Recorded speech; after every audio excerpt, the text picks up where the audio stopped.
wabarakatuh. Kami dari kelompok 1 dan dengan saya Fari Harundani.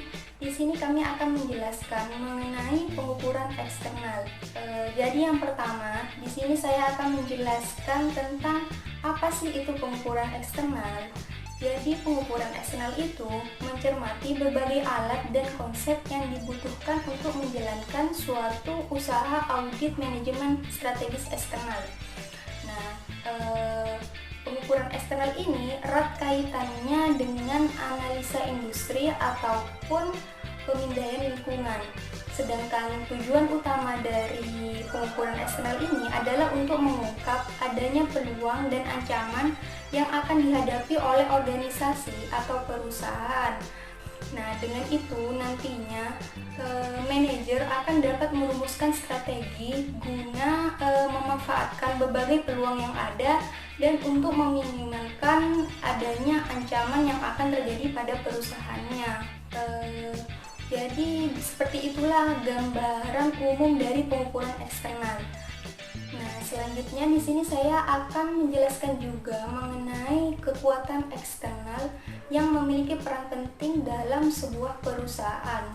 Nah, kekuatan eksternal ini nantinya akan berpengaruh terhadap jenis produk yang akan dikembangkan, hakikat pemosisian, strategi segmentasi pasar, dan juga akan berpengaruh terhadap jenis jasa yang akan dipilih oleh perusahaan tersebut. Kekuatan eksternal ini dibagi menjadi 5 kategori yang utama. Yang pertama ada kekuatan ekonomi, yang kedua ada kekuatan sosial, budaya, demografi, dan lingkungan. Yang ketiga ada kekuatan politik, pemerintahan, dan hukum. Yang keempat ada kekuatan teknologi, dan yang kelima ada kekuatan kompetitif atau yang biasa kita kenal dengan kekuatan bersaing. Saya akan menjelaskan satu persatu dari kekuatan ekonomi. Yang pertama ada kekuatan ekonomi. Nah, kekuatan ekonomi ini memiliki dampak langsung terhadap daya tarik potensial dari berbagai strategi.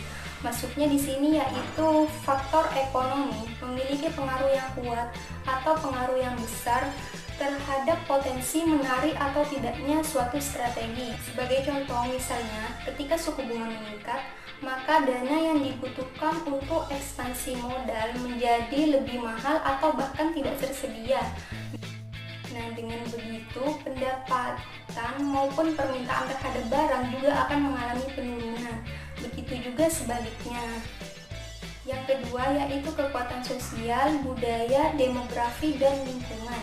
Kekuatan ini juga memiliki pengaruh yang sangat signifikan atau sangat besar terhadap hampir semua jenis produk, pasar, konsumen, ataupun jasa.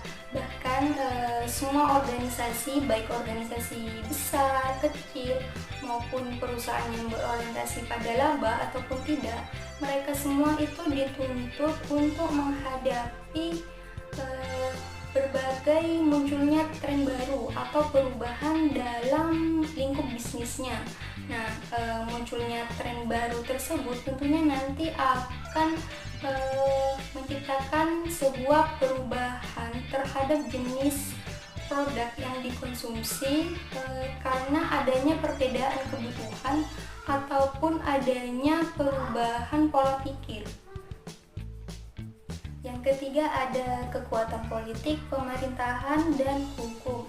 Kekuatan ini mempengaruhi sebagian besar aktivitas dari kegiatan yang berkaitan dengan politik, pemerintahan, dan hukum, yang mana faktor-faktor ini akan mempresentasikan atau memberikan gambaran mengenai peluang ataupun ancaman yang akan dihadapi ke depannya. Seperti misalnya adanya perubahan dalam hukum paten, undang-undang antitrust, tarif pajak, dan aktivitas lainnya. Terus yang keempat ada kekuatan teknologi. Seperti yang telah kita ketahui hingga saat ini, ilmu teknologi atau yang biasa kita kenal dengan sebutan internet itu mengalami perkembangan yang sangat pesat dan bahkan mempengaruhi semua sektor dalam kehidupan. Seperti misalnya dengan adanya internet kita dapat mempercepat kecepatan proses distribusi. Kita juga dapat mengubah siklus hidup produk dan juga bisa menghapus barisan geografis tradisional. Nah, meskipun pada dasarnya tidak semua sektor industri mampu beradaptasi dengan perubahan teknologi yang berubah dengan sangat cepat hingga saat ini.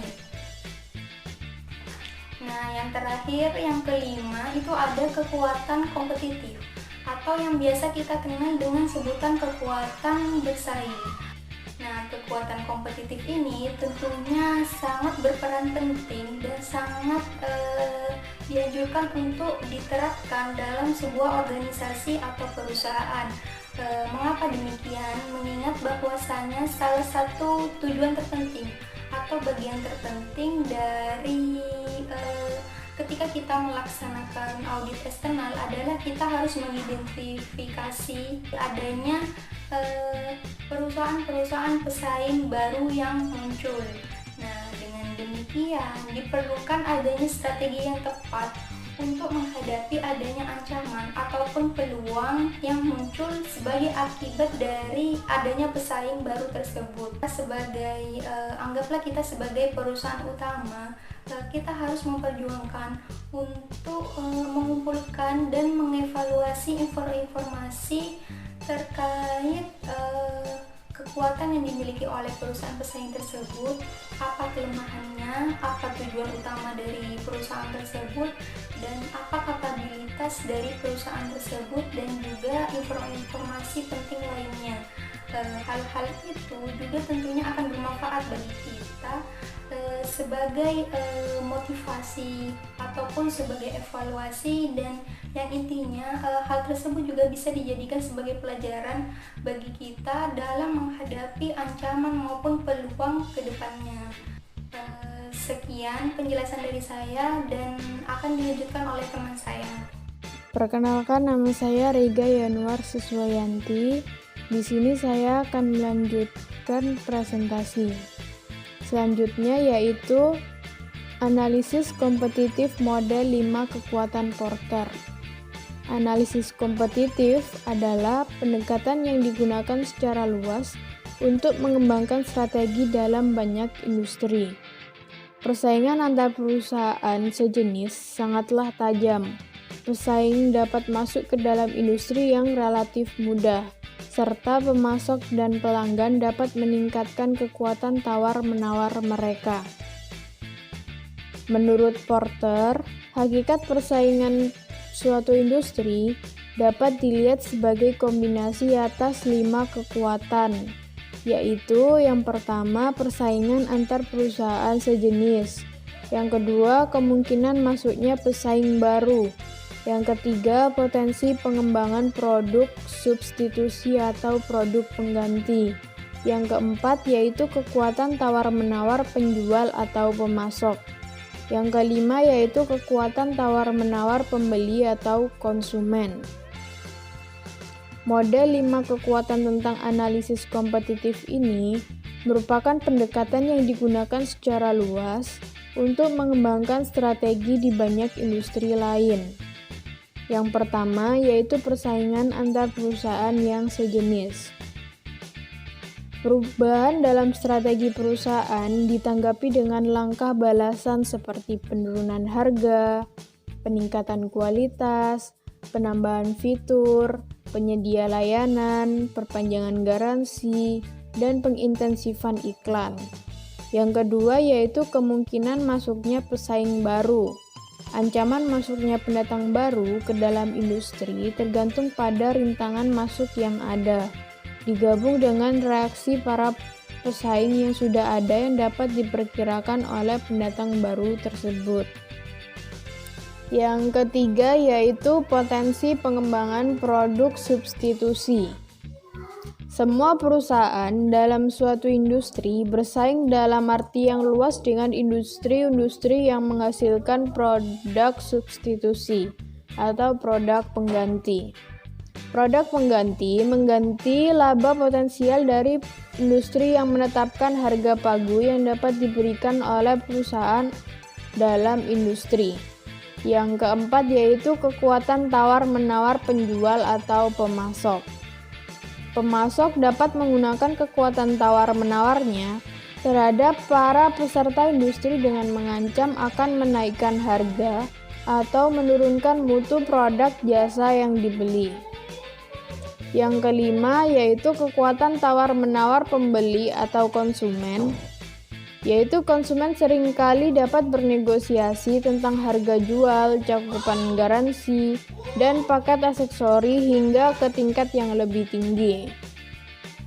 Di sini saya akan menjelaskan bagan. Maksud dari bagan ini yaitu persaingan antar perusahaan sejenis merupakan yang paling hebat dari 4 kekuatan kompetitif.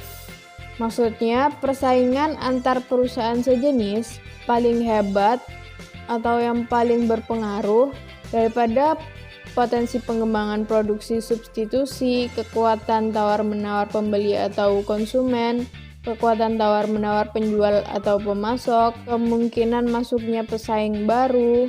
Strategi yang dijalankan oleh sebuah perusahaan dapat berhasil hanya sejauh ia menghasilkan keunggulan kompetitif atas strategi yang dijalankan perusahaan pesaing. Melanjutkan presentasi sebelumnya, saya Vita Minanti sedikit akan menjelaskan tentang sumber-sumber utama informasi eksternal. Jadi, untuk menjalankan informasi eksternal, perusahaan harus mendapatkan informasi tentang tren ekonomi, sosial, budaya, politik, hukum, demografi, dan teknologi. Banyak sekali informasi strategis yang tersedia untuk perusahaan, baik dari sumber yang tidak dipublikasikan maupun dari sumber yang dipublikasikan. Sumber yang tidak dipublikasikan sendiri itu terdiri dari survei pelanggan, penelitian pasar, pembicaraan rapat pada tenaga ahli atau pemegang saham, program televisi, wawancara, dan pembicaraan dengan stakeholder.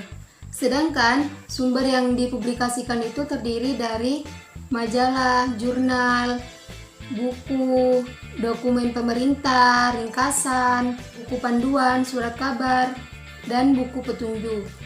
Nah, untuk selanjutnya itu alat dan teknik peramalan atau kita sebut dengan forecasting. Forecasting ini adalah kegiatan yang berguna atau yang bertujuan untuk meramalkan atau memprediksi segala hal yang berkaitan dengan produksi, penawaran, permintaan, dan penggunaan teknologi dalam sebuah industri atau usaha. Forecasting dapat juga didefinisikan sebagai alat bantu untuk melakukan perencanaan secara efektif dan efisien. Sebagai contoh seperti meramalkan tingkat permintaan suatu produk. Atau misal nih, berapa sih harga sapi pada saat lebaran atau sebagainya. Metode forecasting ini dibagi menjadi 2 macam, yaitu teknik kuantitatif dan teknik kualitatif. Teknik kuantitatif lebih tepat digunakan ketika data historikalnya ada dan ada hubungan antara variabel kunci diperkirakan sama di masa mendatang. Sedangkan teknik kuantitatif ini sifatnya lebih subjektif daripada teknik kualitatif. Next, analisis industri. Sama halnya dengan metode forecasting, analisis industri ini juga dikategorikan menjadi 2. Yang pertama, matrik evaluasi faktor eksternal. Matrik evaluasi faktor eksternal ini membantu pembuat strategik dalam merangkum dan mengevaluasi faktor ekonomi, sosial, kebudayaan, demografi, lingkungan, pemerintah, hukum, teknologi, dan informasi persaingan.